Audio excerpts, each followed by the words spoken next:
Ce qui est intéressant, je pensais un peu à la course à pied et parfois les difficultés qu'on peut avoir à courir avec ses amis, ses proches et tout ça si on n'est pas du même niveau. Et c'est vrai que le parallèle entre la course à pied et notamment le snatch, qui est vraiment le plus cyclique des mouvements, est intéressant dans le sens où en fait là il y a tellement de variables et qu'on peut faire sur le même espace.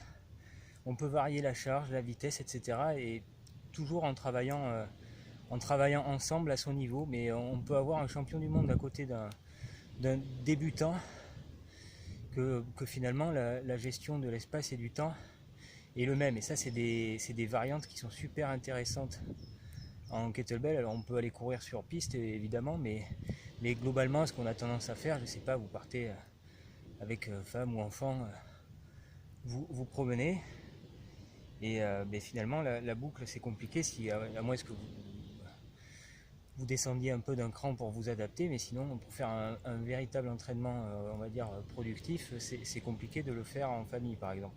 Et là c'est typiquement ce qu'on peut faire.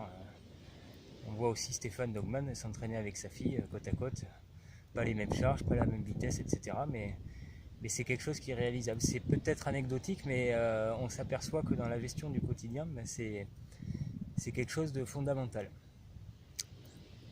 Donc voilà, c'était cette petite pensée que je voulais partager et qui me semble être un atout supplémentaire pour l'utilisation des kettlebells en conditionnement physique général, mais notamment pour développer l'endurance comme on le ferait en course à pied.